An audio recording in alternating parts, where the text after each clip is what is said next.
कभी कभी अधिक लालच व्यक्ति के सोचने समझने की शक्ति को छीड़ कर देता है। ऐसा ही कुछ हुआ उस मछुआरे की लालची पत्नी के साथ। लालच से भरी कथा सुनाते हुए भगवान गौतम बुद्ध ने अपने शिष्यों से कहा, एक समय की बात है, सागर के मध्य में एक द्वीप पर एक टूटी फूटी झोपड़ी थी, जिसमें एक मछुआरा अपनी पत्नी के साथ रहता था। मछुआरा नित्य जल लेकर सागर तट पर जाता और मछलियां पकड़ कर लाता। वह जो भी मछलियां पकड़ता सिर्फ निर्वाह के लिए ही होती थी। मछुआरा बड़ा ईमानदार और मेहनती था। एक दिन उसने अपना जाल डाला और जब उसे खींचा तो उसे कुछ भारी सा महसूस हुआ। वह मुश्किल से जाल को खींच पा रहा था, पर जाल को बाहर निकालने पर उसने देखा कि उसमें सिर्फ एक छोटी सी सुनहरे रंग की मछली थी। लेकिन वह कोई साधारण मछली नहीं थी। वह मनुष्य की आवाज में बोली, हे मानव, मुझे मत पकड़ो, मुझे नीले सागर की गहराइयों में ही रहने दो। मैं तुम्हारा उपकार कभी नहीं भूलूंगी। तुम्हारी यदि कोई इच्छा हो तो बताओ, मैं उसे पूरा करूंगी। यह सुनकर मछुआरा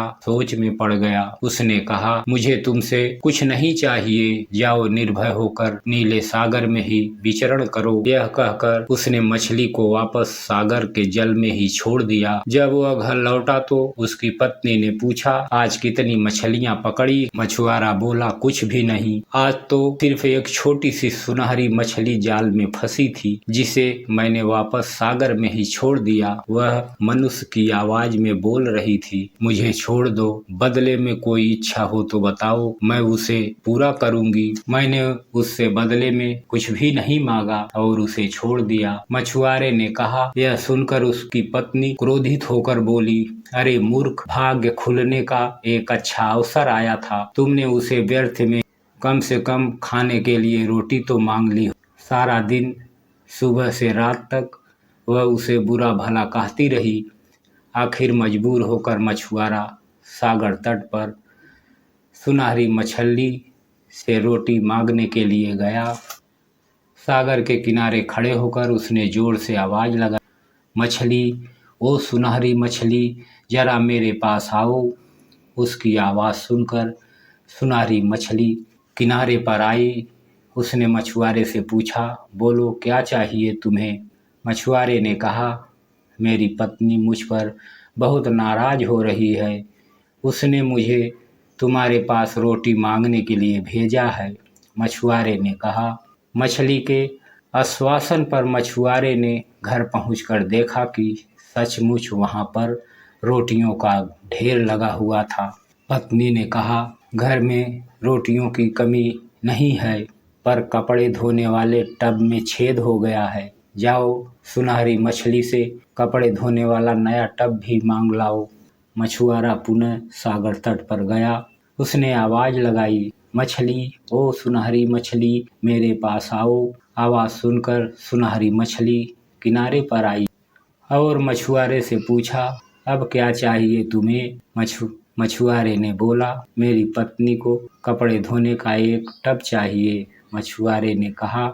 मछली ने उसकी यह मांग भी पूरी कर दी। इसके बाद मछुआरे ने अपनी पत्नी के कहने पर अपनी झोपड़ी की जगह नया घर मांगा, लेकिन उसकी पत्नी इतने पर भी संतुष्ट नहीं हुई। उसने खुद को एक सुंदर स्त्री बनाने की मांग रख दी। नया घर मिल जाने के बाद उसकी पत्नी पहले से भी अधिक गुस्से में थी। उसने मछुआरे से कहा, अरे मूर्ख, तुम्हें कोई भी अच्छी बात क्यों नहीं सूझती? तुमने नया घर मांग कर सोच लिया कि बस इतना ही काफी है। तुम उस सुनहरी मछली के पास जाओ और उससे कहो, मैं एक सुंदर स्त्री बनना चाहती हूँ। मछुआरा अपनी पत्नी के कोप से डर से वहां पे जाता है, इसलिए वह फिर से समुद्र के किनारे पहुंचा और मछली को बुलाकर अपनी मांग बताई। मछुआरे की मांग पर मछली ने कहा, जाओ दुखी मत हो, जैसी तुम्हारी पत्नी की इच्छा है वैसा ही होगा। मछुआरा घर पहुंचा तो उसने देखा इस बार उसके पुराने घर के स्थान पर एक 3 मंजिला भव्य मकान था, जिसमें कई नौकर चाकर काम में लगे थे और उसकी पत्नी एक ऊंची कुर्सी पर सज धज कर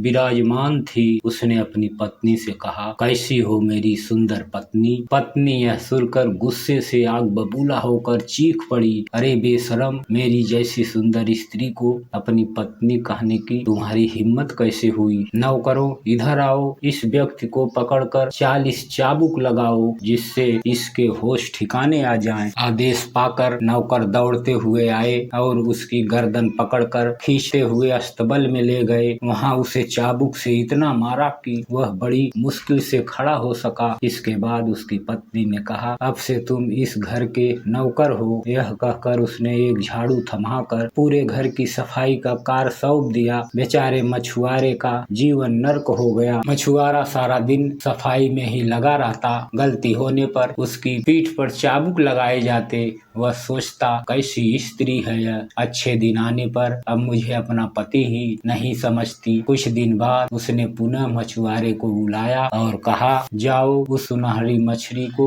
फिर से कहो कि मैं अब रानी बनना चाहती हूँ। मछुआरे की मांग पर सुनहरी मछली ने उसकी पत्नी को रानी बना दिया। मछुआरा अब घर वापस आया तो उसने देखा कि उसके पहले वाले घर के स्थान पर सोने का भव्य महल था। सैनिक महल के चारों तरफ निगरानी कर रहे थे। उसकी पत्नी रानी की तरह रत्न जड़ित पोशाक में महल से बाहर मनोरम दृश्य को निहार रही थी। धीरे धीरे उसने रानी की जिंदगी में भी ऊब महसूस करने लगी। उसने सैनिकों को आदेश दिया, जाओ मेरे मछुआरे पति को मेरे सामने हाजिर करो। सैनिकों ने बिना देर किए हुए मछुआरे को उसके सामने हाजिर कर दिया। उसने कहा, सुनो, अभी जाओ और सुनहरी मछली से कहो कि अब मैं पूरे सागर की मालकिन बनना चाहती हूँ, जिससे उसमें रहने वाले सभी मछलियाँ मेरा आदेश माने। मछुआरे ने उसकी बात मानने से इनकार कर दिया, पर स्त्री की धमकी के आगे उसका इनकार व्यर्थ हो रहा था। अतः विवश होकर वह पुनः समुद्र तट पर गया और सुनहरी मछली को आवाज देने लगा। इस बार सुनहरी मछली नहीं आई। उसने फिर आवाज लगाई। वह बहुत देर तक पुकारता रहा, तब कहीं सुनहरी मछली उसके पास आई। उसने आते ही पूछा, बोलो। मेरी पत्नी का लालच धीरे धीरे बढ़ता ही जा रहा है। अब वह सागर की मालकिन बनकर मछलियों पर राज करना चाहती है। सुनकर सुनहरी मछली ने इस बार मछुआरे को कुछ भी नहीं कहा। वह पीछे मुड़ी और सागर में जाकर विलुप्त हो गई। मछुआरा वापस पत्नी के पास गया।